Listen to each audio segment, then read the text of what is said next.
Welcome, everybody, to Session 7 of Explorations in the Nature of Consciousness. To begin, as usual, let's start with a 10-minute insight meditation so we can get into the mood of and get in touch with our own consciousness. See you in 10. Allow yourself to get into whatever position feels most comfortable to you. And when you're ready, lovingly close your eyes. Invite your awareness to start to gather inwards.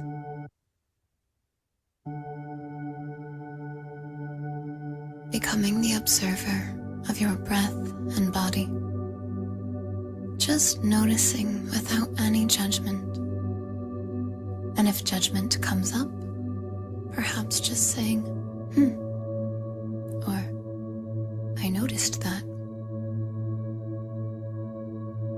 And then continuing to simply be present with what is.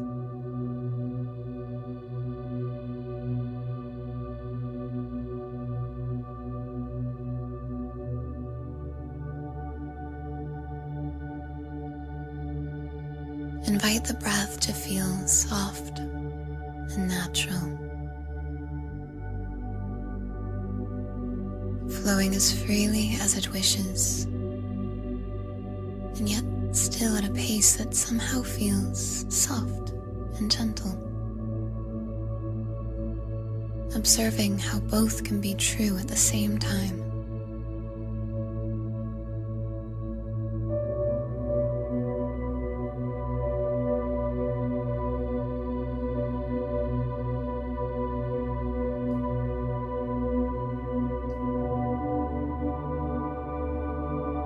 And on your next in-breath, now allow yourself to breathe in extra deeply, taking in that deep sip of air, holding it whenever you reach the top. And when you're ready, exhale with a sigh, really letting go in that exhale.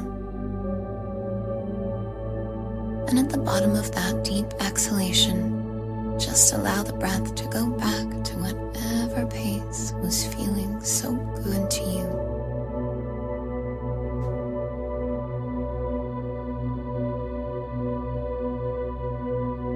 Affirm to yourself, I relax. I let go. I go within now.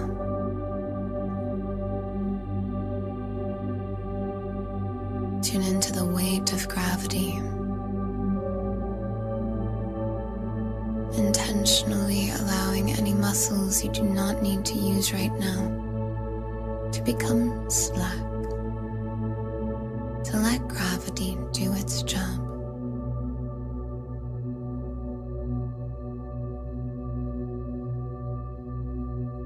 And as you feel your body releasing and relaxing more deeply, you flow deeper within. Trust where your awareness flows, whether it seems to go to your heart or your belly, perhaps your mid-torso.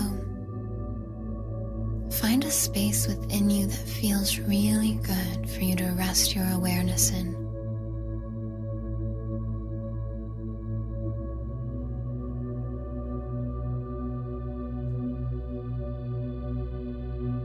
And now, spend just a few more breaths being completely present with this space and this space alone.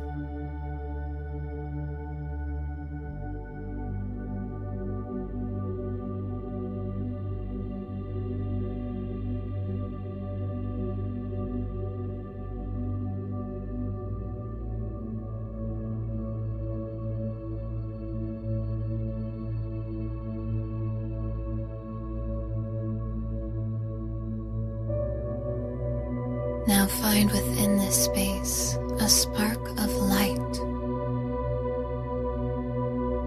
and enter with Notice how as you do, it appears as though you have entered into the vastness of the universe. It's as if that spark of light itself is the entire infinite nature of life itself. Is it possible infinity is within you? Feel your body respond with the lightness, signifying truth for you.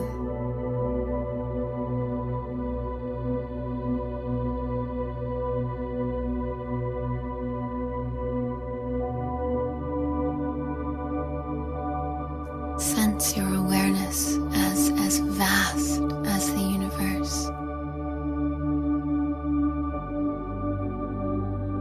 You may even feel as though your awareness is whooshing around, moving from one space to another, one galaxy to another, one nebula to another.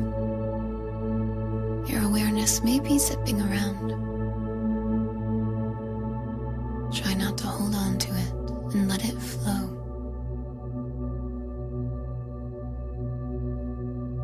Recognize this feeling of how you can be everywhere at once.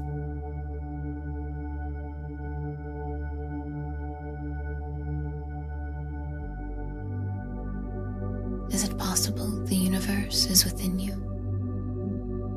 Breathe into a sense of lightness and how this feels. Honor your recognition.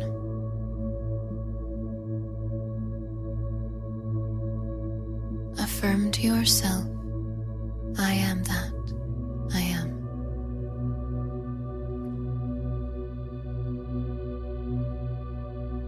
And begin to become aware of the sensation that your human form, the one that you are currently connected to, the one you're experiencing life through. Feel how it exists within you.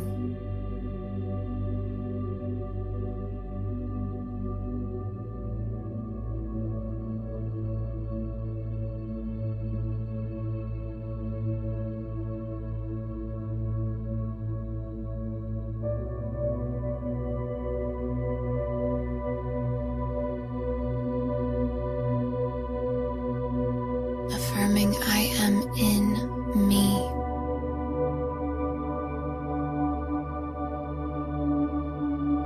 With the I signifying the body and the me signifying how vast you truly are.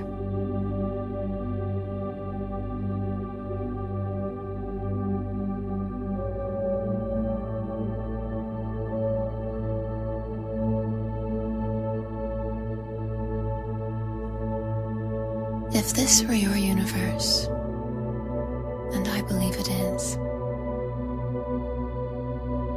how would you make it?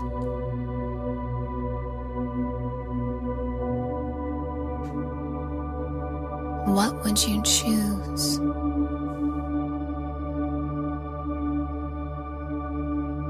If all things are possible, and I believe they are, what would you choose?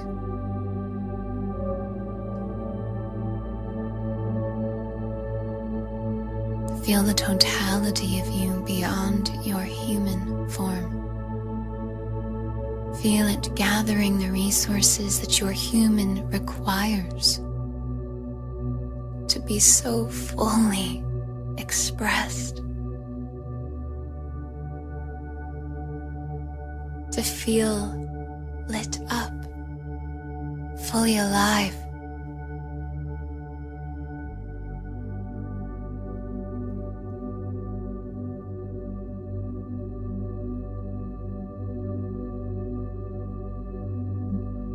You may stay in the energy of this practice for as long as you wish. And when you're ready to come out of this, do so by very slowly taking your time. Wiggle your fingers and toes. Open your eyes very slowly and see. Wiggle your fingers and toes. Open your eyes very slowly and see your world with new eyes.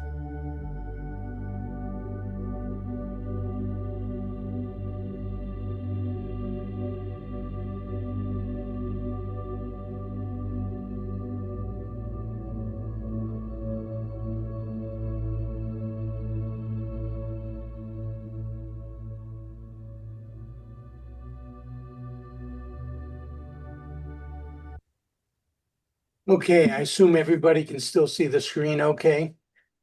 Yes. Okay, good.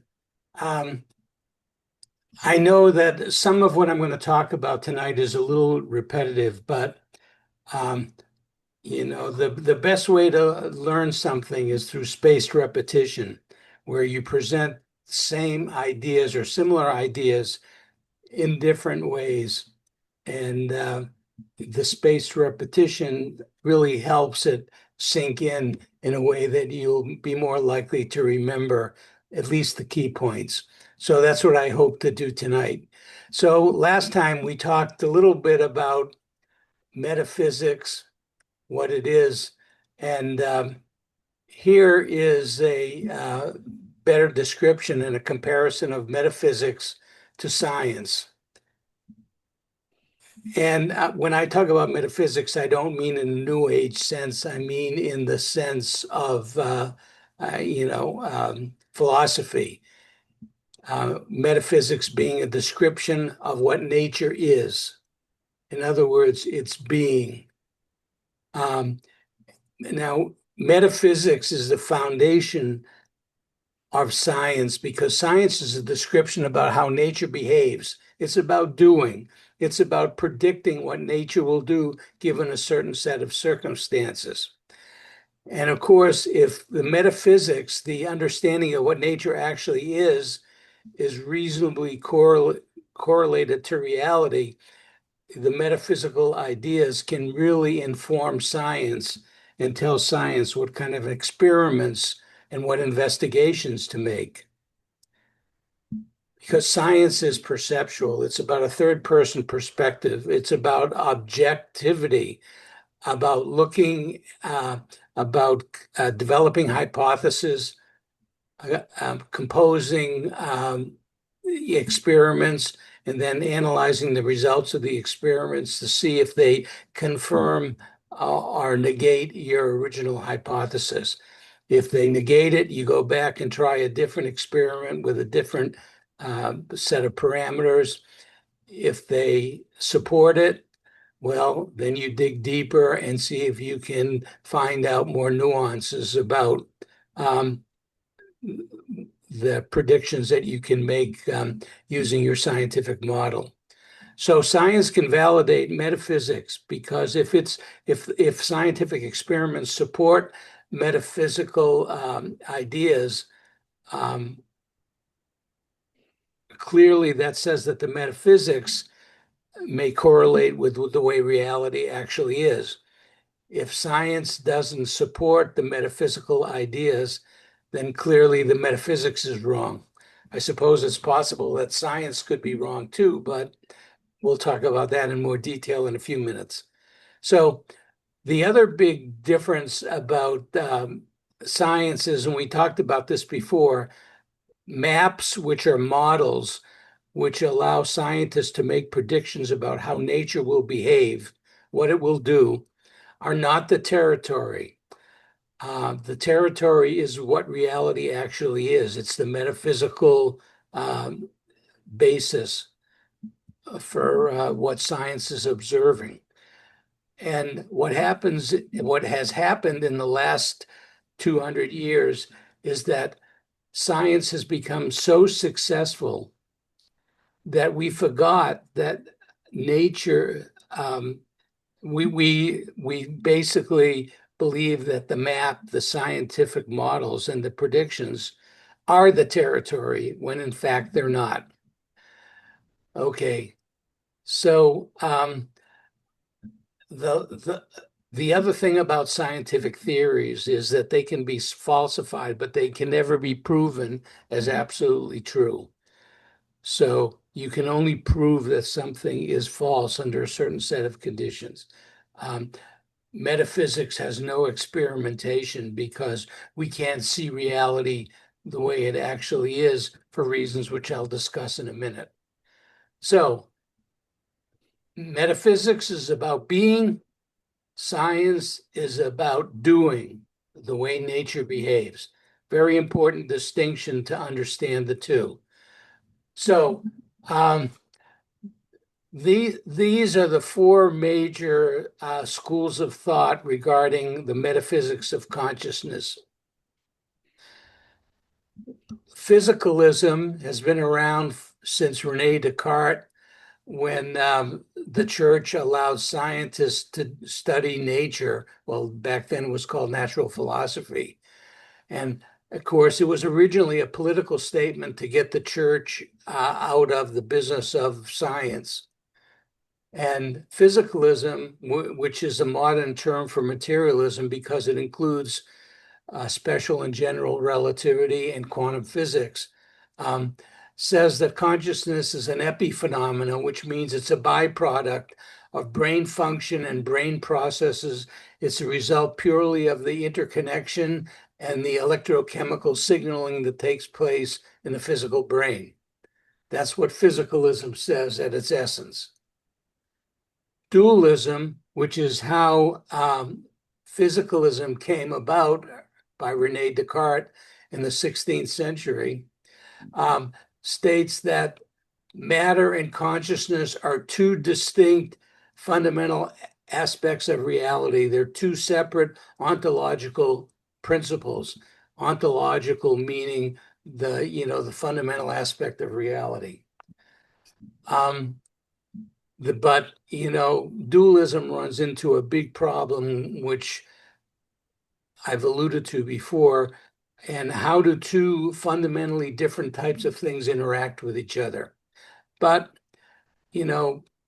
because of dualism, it allows scientists to go off and do their things, and we wouldn't have any of the modern technologies and conveniences that we have today if that hadn't happened.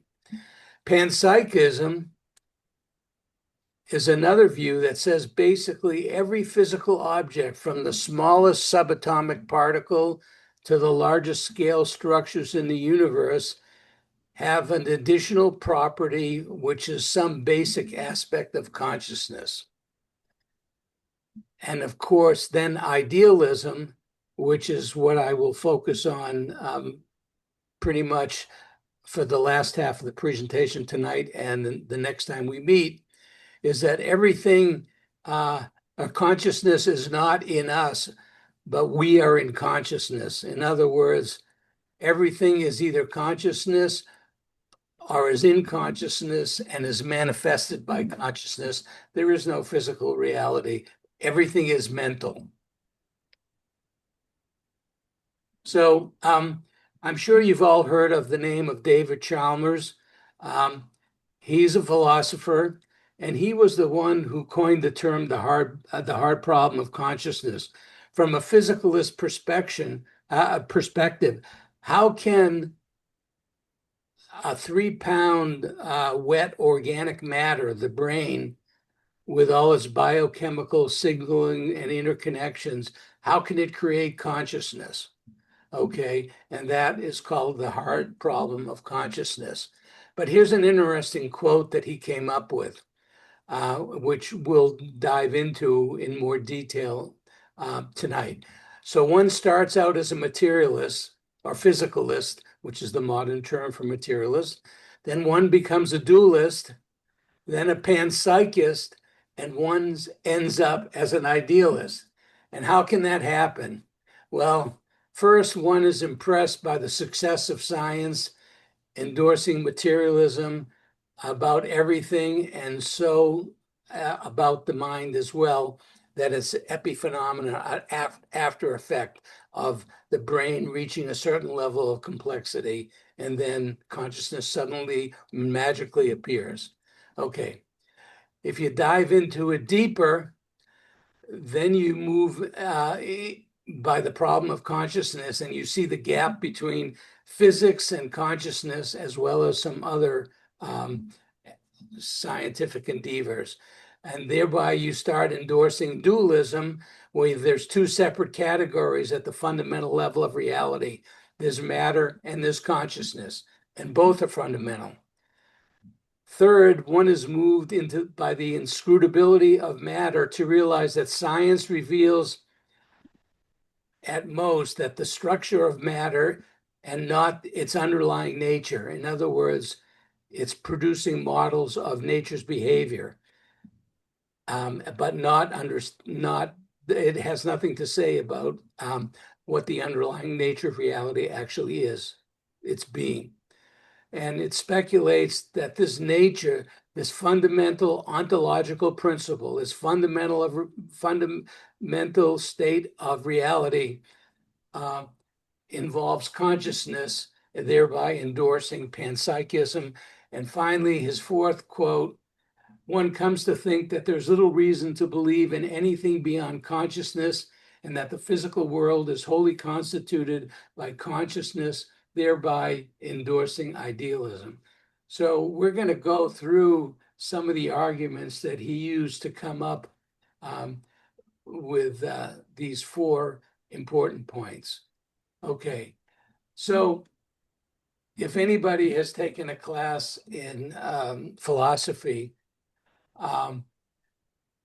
there's a criteria that philosophers use for evaluating metaphysical hypotheses.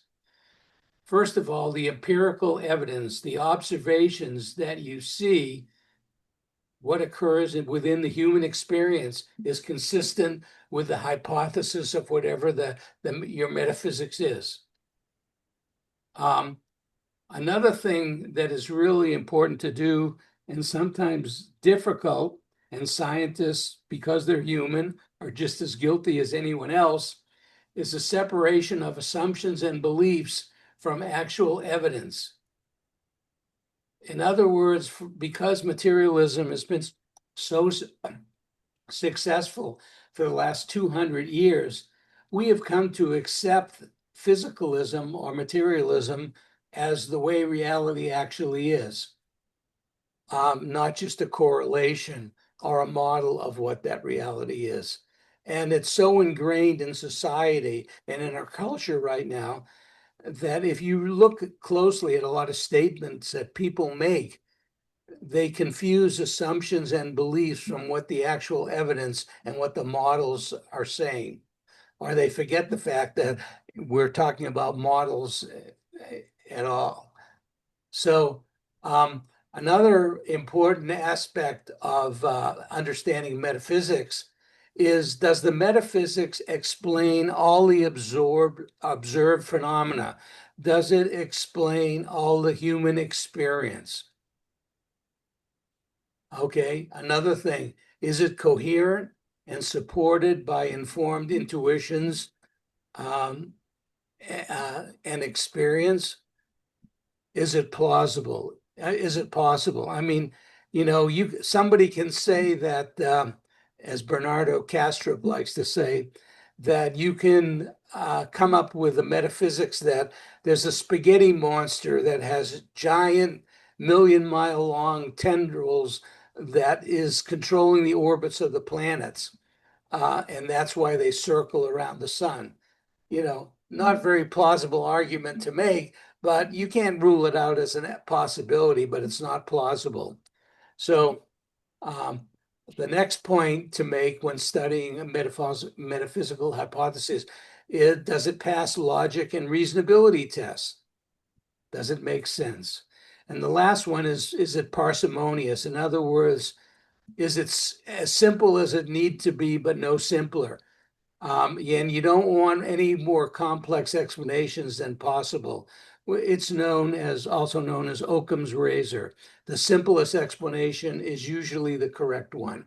So these are the criteria that we use to evaluate the four major categories of metaphysics that I just mentioned before. So physicalism. We have to remember that it started out in the 1600s with Rene Descartes as a political tool against the church to get the church out of the business of natural philosophy. The church maintained control over things of the mind and spirit, and anything that was so-called not in that category, so-called physicality, became the purview of the scientists. So, and one of the major tenets of physicalism, the second bullet point, external non-living objects have their own independent physical existence and are made up of a single ontological category.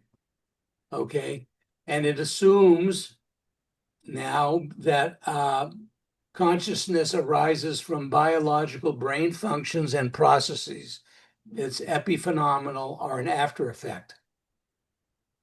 Consciousness only exists in organisms with a brain, and all matter can be described by quantities. In other words, mass, charge, size, momentum, you name the quantity, that describes what matter is and how it interacts. And subjective experience, qualities as opposed to quantities, are not real. They don't exist in actual reality. They only happen in the brain.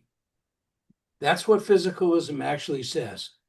There are several issues, and we'll go into these in more detail, but here's a summary. Physicalism provides no solution to the hard problem of consciousness. How does consciousness arise in the brain? Okay. And what are the physical objects and their interactions and properties that create what we experience? Okay. It's that consciousness arises in the brain is an assumption that's never been backed up by any kind of experimental evidence. So it can, and also there's a lot of recent discoveries in physics, biology, neuroscience, and neurophysiology, which we'll discuss in a minute, and plus all the so-called psi phenomena, near-death experiences, and things like that, that have no explanations. In fact, if you're a physicalist, you will deny that they even exist. Okay, so that's, physicalism, because of that, doesn't explain much of what we experience as human beings. And finally, we're so enculturated in the last 200 years that we make a lot of assumptions about what reality is without ever questioning those assumptions. So, quantities, what physicalism is all about, qualities exist only in the brain. The redness of an apple, the feeling of love, what it feels like to pick up a 50-pound suitcase. Those are all quantities according to physicalism and not qualities. Okay, so there's a number of categories of evidence against materialism. The first category is human experience, non-ordinary and non-ordinary states of consciousness in particular. And I'll go into this first category in more detail in a minute. I don't have time to go into quantum physics or neurosciences and brain surgery in any depth, but let me just say that the latest version of physics, which is the most successful theory that's ever been discovered in terms of its predictive value, is called quantum field theory. And quantum field theory basically says that there is no physical reality. At its most fundamental level, matter becomes waves, which are not localized in space or in time. So there is no physicality. We'll talk more in a minute about neurosciences and the brain surgery, and we'll talk about neurophysiology as well. and what happens with psychedelics and what it does to the brain, and why it seems to show the opposite, that the brain does not create consciousness. And we'll also talk about some things from biology. So one of the other big areas against materialism is that it's explanatory power. Psi phenomena doesn't exist in materialism. It can't possibly exist. Okay. One person's consciousness can't reach out to another person's consciousness, but we have all kinds of evidence. People who have emotional bonds, they will have a feeling or notice that when a loved one half a world away is in an accident or has died or something like that, somehow they will become aware that that has happened. Well, physicalism says that's impossible.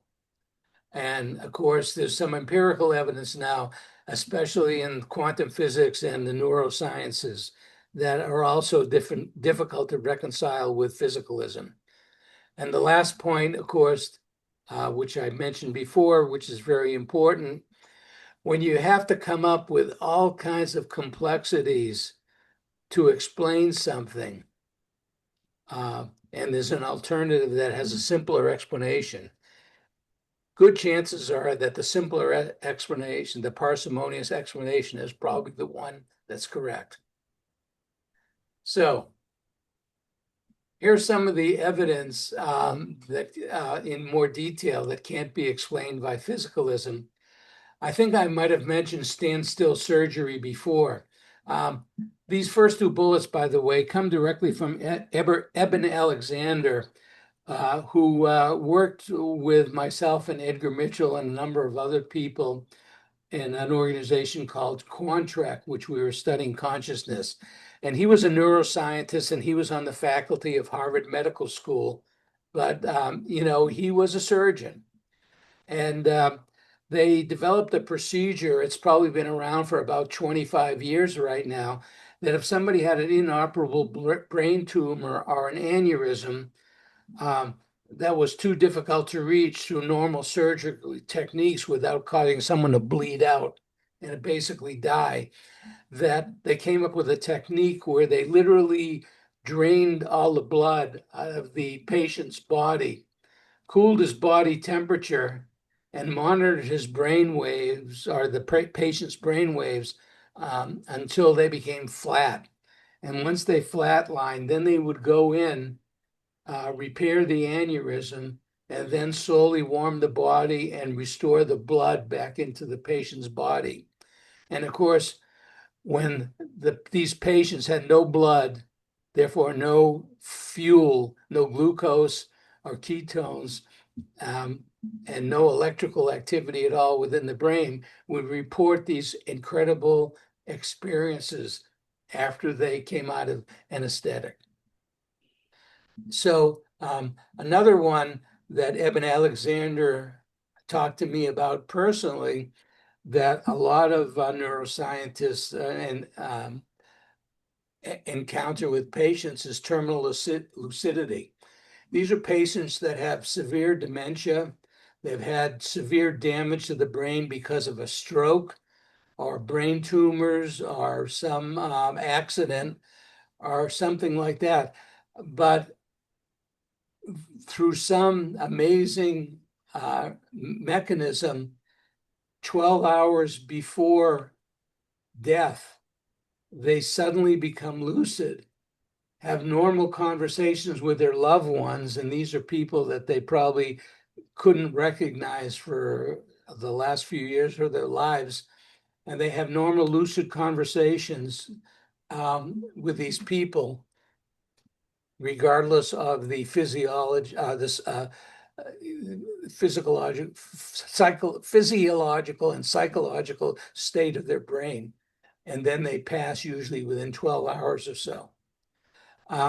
Bernardo Kastrup talks about a choking game that's teenagers do around the world that produces non-ordinary states of consciousness where the brain flatlines, because by choking yourself, you literally cut off the flow blood and oxygen to the brain and fuel, and it produces a flatline effect. But people who do it, assuming they survive, not recommended, by the way, for anybody to do this, but they, have these incredible experiences as a result of the lack of nutrients and oxygen to the brain.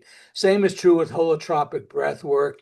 It's like the choking game, but in this case, you're breathing your exhalations into a paper bag, and which are laden with carbon dioxide, which cuts down the flow of oxygen and produces the same extraordinary states of consciousness. G-lock is something that Edgar Mitchell personally went through. It's a G-force induced loss of consciousness in centrifuges or in jet fighter aircraft or whatever during intense acceleration or deceleration, where you have these incredible altered states of consciousness where you have blood loss and loss of oxygen flow to the brain. And of course, psychedelics is another area.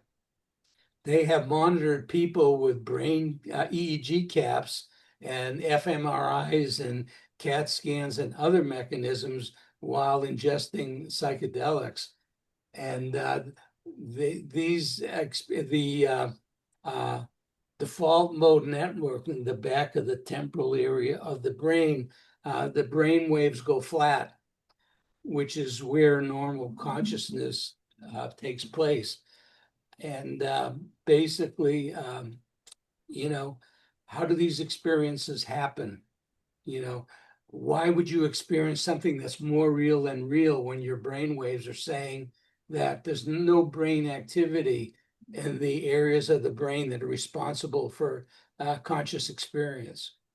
So there's a number of other transpersonal experiences that I don't really go into.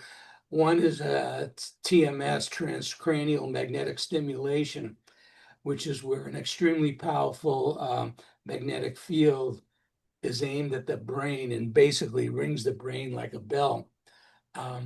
And how the brain responds to that produces transpersonal experiences. We talked previously about the savant syndrome.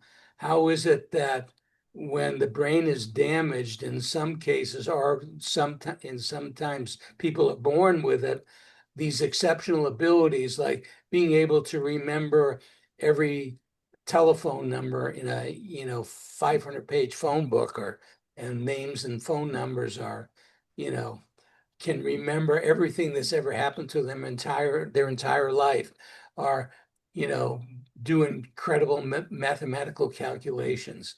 How can those possibly happen in the brain? There's another one, other altered states. I don't know if you're familiar with psychography. I'm not sure how to pronounce it. I actually witnessed this, where we had a local chapter of the Institute of Noetic Sciences when I was living up in Boston, invited somebody who was a channeler, who basically channeled information, and he wrote it out as he was channeling on the paper, but he was writing upside down and backwards. And when he got done writing it out, he put the punctuation marks in what he was writing while it was upside down and backwards. It was mind-boggling. Of course, you're all familiar with near-death experiences and shared death experiences and out-of-body experiences and all these other things. These happen ways too frequently, and there's so many psychologists and medical doctors and cardiac doctors and so on that report these experiences from patients. And Raymond Moody talks in one of his books, and I've talked to him personally about this, which is an ancient Greek technique where people used to stare into a reflecting pool, and it would create an altered state of consciousness, one which is more real than real. And of course, another area, how does intuition happen? Insights, creativity, and all kinds of various psi phenomena like remote viewing, telepathy, and clairaudience and all these other techniques. There's too much evidence now to suggest they really don't exist. Of course, if you're a physicalist scientist, you will deny that they even exist. And you say there's something wrong with your experiment or your methods or your measurements, or you're making the wrong assumptions, or your observations are incorrect for some reason. So anyways, some of the evidence. Now, these are the kinds of books that have been published in the last 20 years. Every one of these books has been published either by an MD or a PhD. And these are all credible people. These three books in particular, Irreducible Mind, Consciousness Unbound, Beyond Physicalism, they're all, I think, Kelly, if you're familiar with what's that institute in California? The name escapes me. It's similar to the Omega Institute. It's in Big Sur, California. For the life of me, I can't think of what the organization is right now. It'll come to me in a minute. But each one of these, Excellent. Is that excellent? yes, excellent. Thank you. Yeah. Anyways, he interviewed all kinds of scientists and solicited them to write papers on why physicalism is wrong and what the evidence is for consciousness as a fundamental ontology. And he published over years these three books. Each is about 800 pages with about contributions from about up to around 50 scientists and philosophers and scholars in each one of the books. So there's about 2,400 pages of evidence that you can read in there. This is Eben Alexander's first book. The reason it's called Proof of Evidence, I asked him, why would you put such a name as that on there? Well, his publisher wanted to reach as large an audience as possible.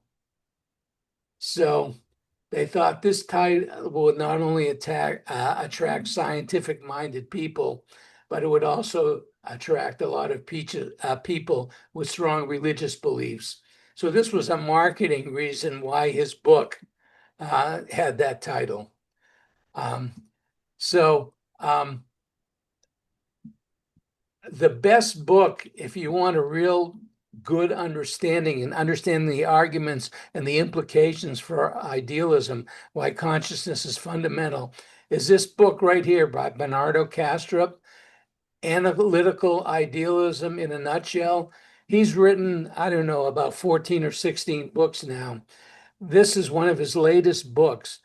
And basically, he's taken every argument that's been used against him and basically wrote out what the argument is and his counter argument, and basically in everyday ordinary language, so you don't need a scientific background to understand what he's talking about. It's only 120 pages, excellent book, highly recommended. So there are literally hundreds of books.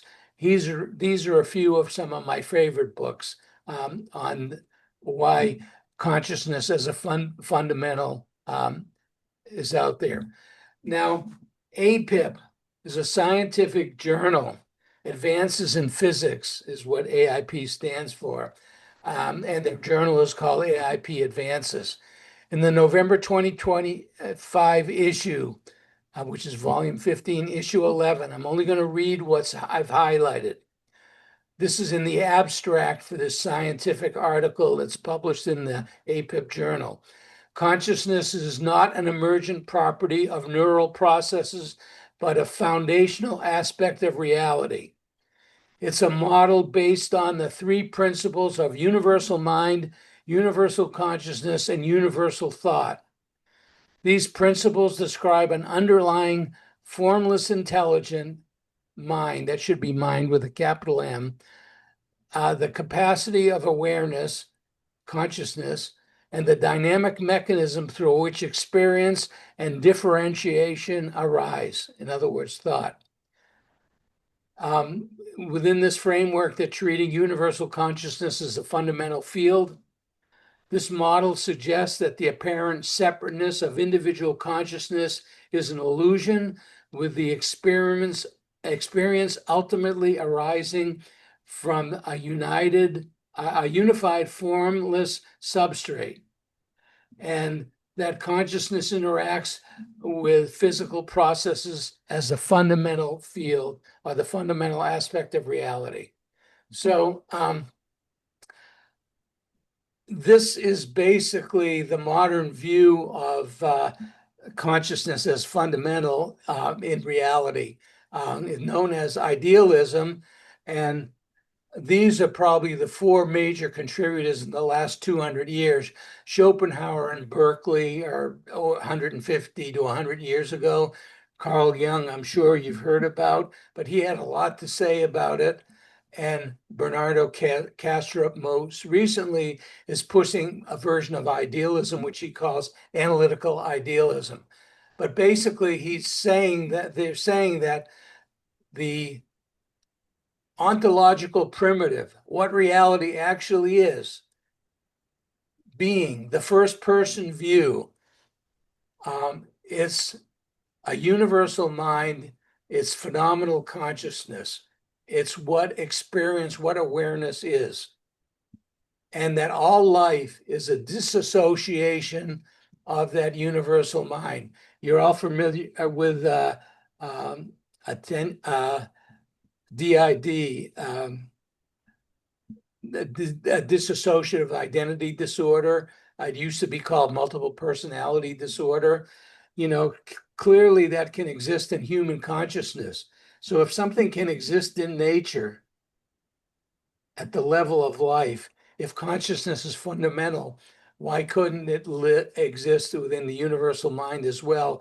And as a matter of fact, Bernardo makes a very strong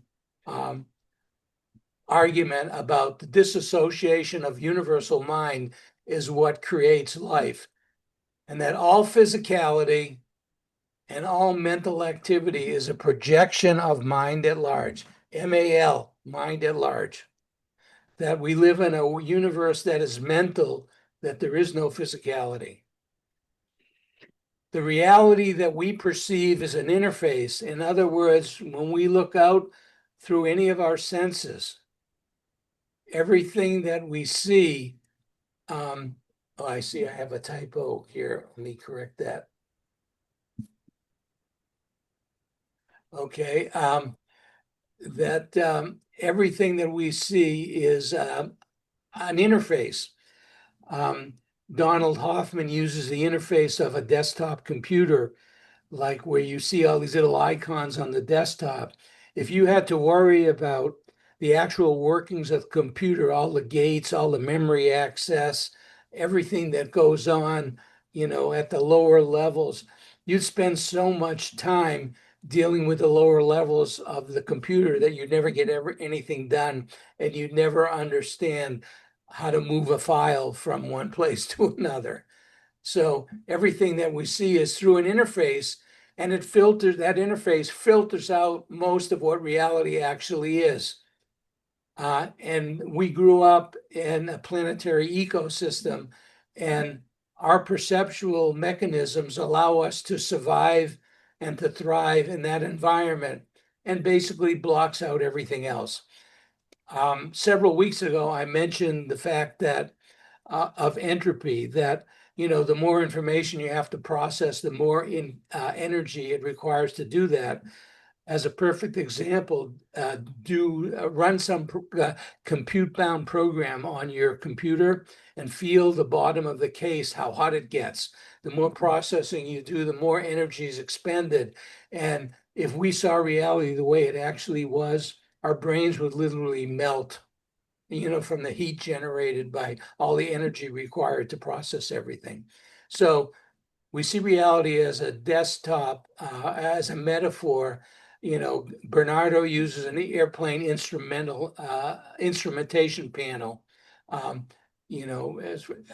as a similar model, and mentioned the entropy before. So phenomenal consciousness, just pure memory and experience, are non-local and unbounded, we refer to them as universal consciousness, and I'll talk more about them before, and that this consciousness has agency, and it exists in living systems in embodied form as disassociated aspects of that universal consciousness.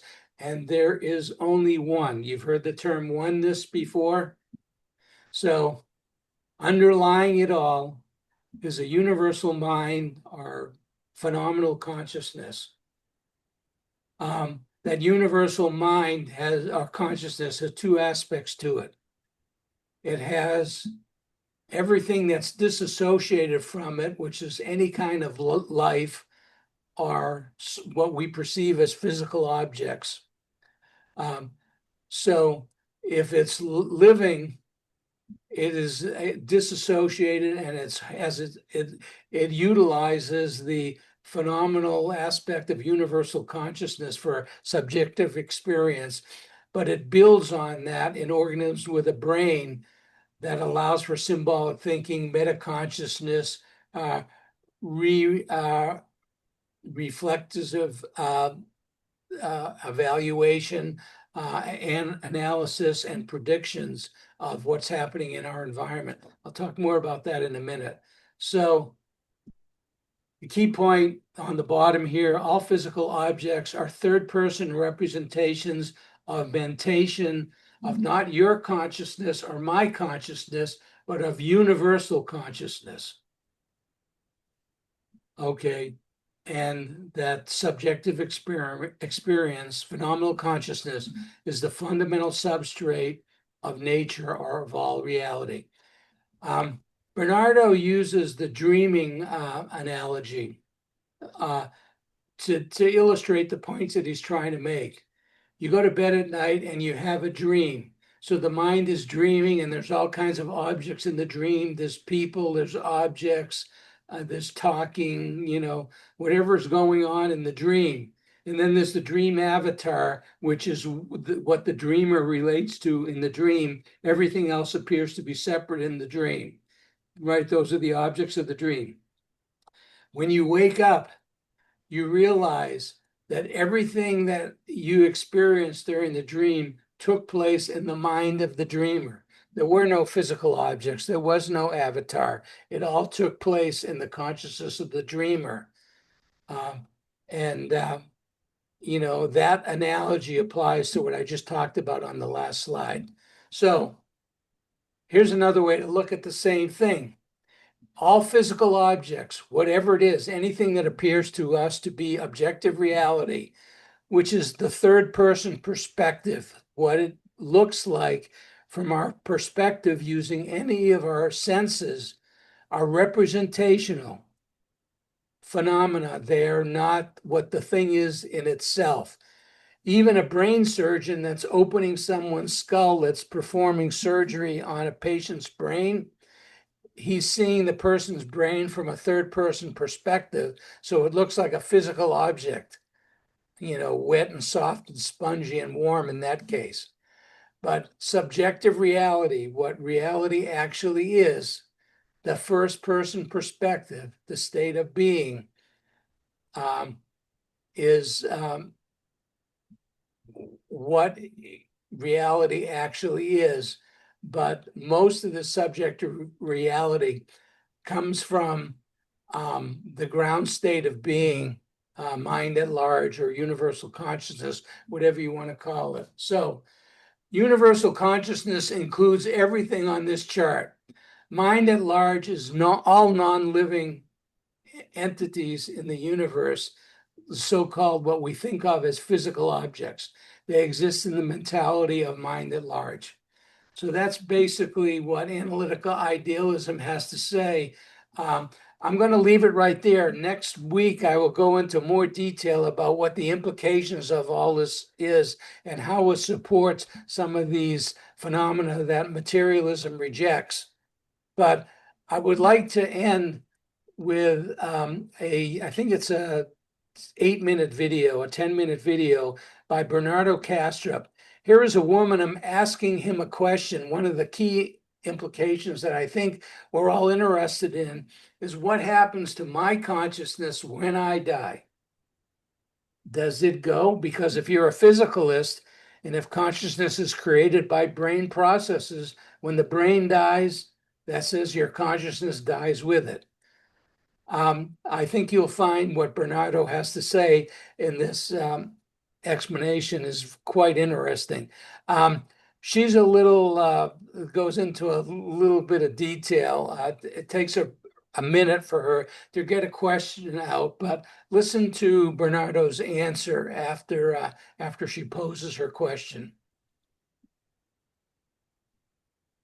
Hi, Bernardo. So the question's entitled, What Happens When We Die? And she's saying, okay, so it's the end of the disassociation process. But is there something that of our individuality that still continues, as seems to be suggested by near-death experiences? And what would be at the base of this individual consciousness as separated from the mind at large when the body is no more? Does the disassociation really stop? Or does it only seem to stop to the physical disassociated selves left behind?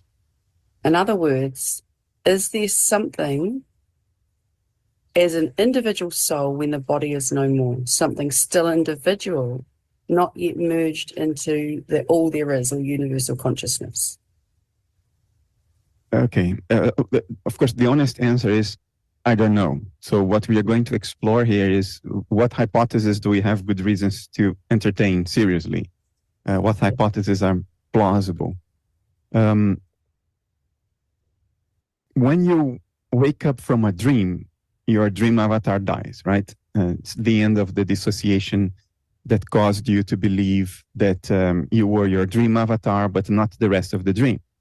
When you wake up, you know that you were the whole shebang. You were doing the whole thing. It was only you. But you remember the dream still from the avatar's perspective, right? You remember that entire dream from the avatar's perspective. And when you have a strong archetypal dream that really impacts you emotionally, the dream stays with you for days, even longer. So the memory of the dream will evoke a number of feelings and sensations in you, even on the mirror of memory, even when the dream itself is not playing out anymore. It's just the memory of it, but it comes associated with a number of experiential states that are feeling toned in nature, but which also lead to other cognitive associations. Like when I dream, I think we talked about it last time, when I dream that I am in Rio again after 30 odd years, and the dream is telling me it's real. This time you really are in Rio. Every time the dream does that. When I remember the dream afterwards, it comes together with a series of experiential states that go beyond just the memory of the dream itself. It comes together with evocations of memories of my childhood. Not memories of the dream, but true, real memories of my childhood.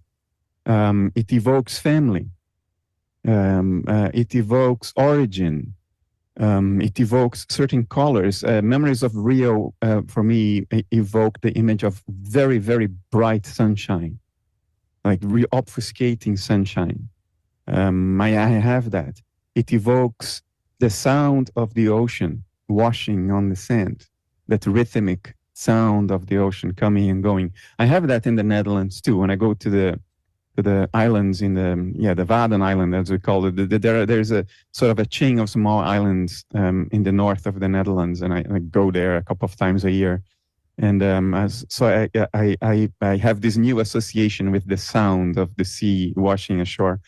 But what I'm trying to say is that even though the dissociation that characterizes the dream is over, you still remember the dream from the perspective of that dissociated outer that you were during the dream.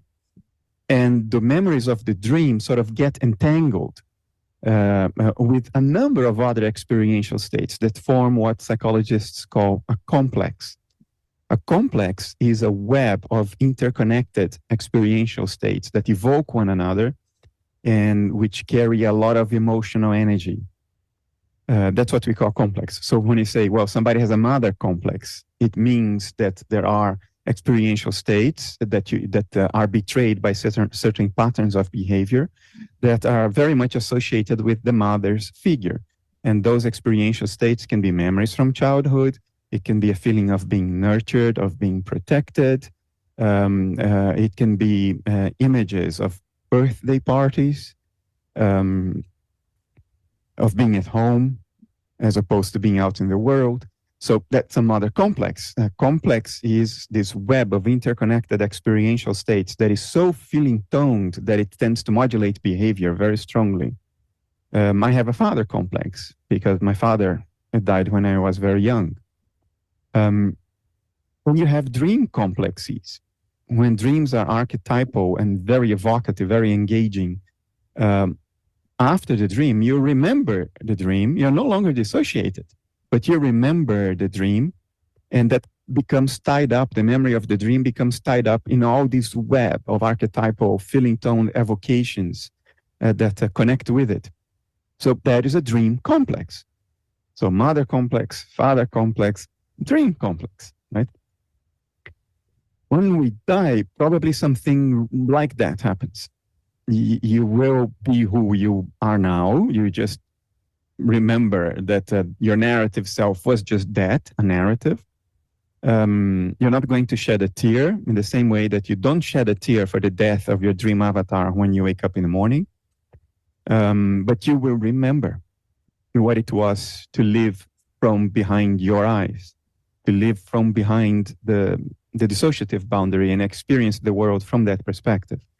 And because a life memory is a complex, the memory of the life lived, just like the memory of the dream experienced, will probably sort of react psychically with other experiential states and form a complex. You can call that a life complex, interconnected memories that share a perspective, a point of view that was had when you were dissociated, just like the point of view you had as an alter in the dream when you were dissociated while sleeping. There is every reason to believe that a life complex survives, because not only have we not found brain correlates of memories, we have positive experiments that seem to demonstrate that memories do not have physical correlates. So the fact that your physical body decomposes because of that does not mean at all that memories disappear or decohere or lose their information, their accessible information, because there don't seem to be physical correlates of memory. There are physical correlates of memory access, like the hippocampus, for instance. But that's different. That's not the memory file. That is the wire that brings you to the memory file. If you cut that wire, you can't remember. Yeah, true. But funnily enough, even people who lose their memories can have terminal lucidity and remember everything, which shows that the file was never lost. It was access to it that became impaired. So taking a cue from this, what I now shall say, empirical fact, that we do not have any reason to think that memories have physical correlates, and therefore we have no reason to think that memories disappear when the body loses its coherence, there is then every reason to believe that a life complex remains outside time. Now, that is not personal agency. Agency means an agent who acts from a perspective. An agent acting from a dissociated perspective probably is not there, because unlike memories, most of our normal agency does have physical correlates. Our ability to move, to speak, to articulate theories, all of that seems to have physical correlates. Our ability to metacognize, to re-represent, has physical correlates. So I don't think any form of personal or individual or dissociated agency remains. At least I don't think there is good reason for it, because if we think of dissociation as hierarchical, which is coherent, why isn't there any physical correlate for the other levels in the hierarchy? Why is it so binary? You know, the dissociation we experience during life has overwhelming physical correlates, but if we fall back into a higher level of dissociation, which is still sort of individual, why isn't there any physical correlate of that? I mean, even a flower that withers and dies in the fall, if you dig into the ground, you find the root system that will sprout another plant in the spring.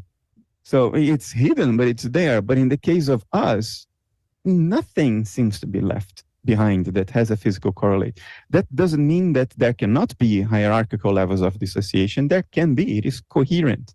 Images are not complete. So maybe we just didn't evolve to pick up these other levels of dissociation. But we don't have any positive evidence to think that individual agency remains. But we have every reason to imagine that a life complex remains. And then the life complex is experienced. In a sense, nothing is lost. The fact that when you wake up, you realize you were not your dream avatar doesn't mean that you lost anything, right? You lost a delusion, and that's it. You didn't lose anything of any salient value, of any real substance. You still remember the dream.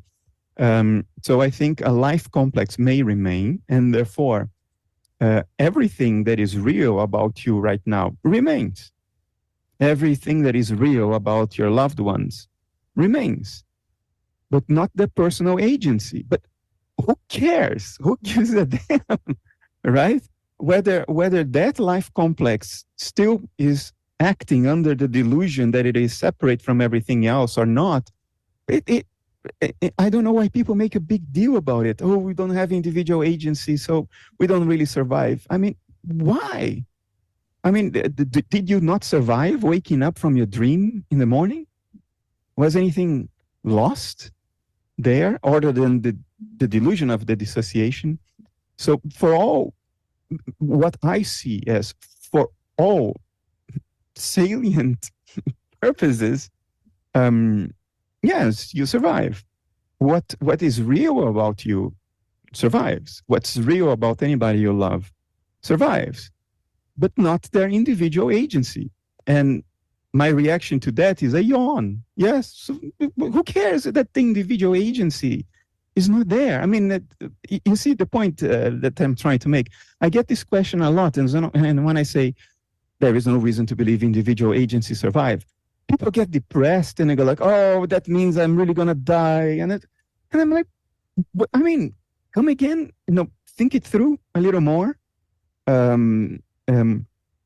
What you lose is a delusional perspective that is very conducive to suffering. So hooray for that. That's my reaction to it. Hi. Okay, that concludes this part of the presentation. A couple of points I want to make about what Bernardo just said.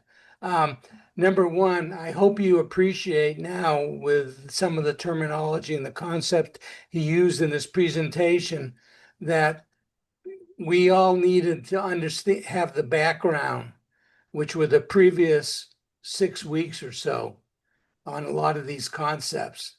I hope that because of the background you now have, what Bernardo had to say makes a lot more sense. The other thing I would like to say, when he was talking about a hierarchy of disassociations of life complexes after the body dies, what he's really talking about is it's perfectly reasonable what the ancients called the astral body and all these higher levels of consciousness that exist, are perfectly plausible under analytical idealism.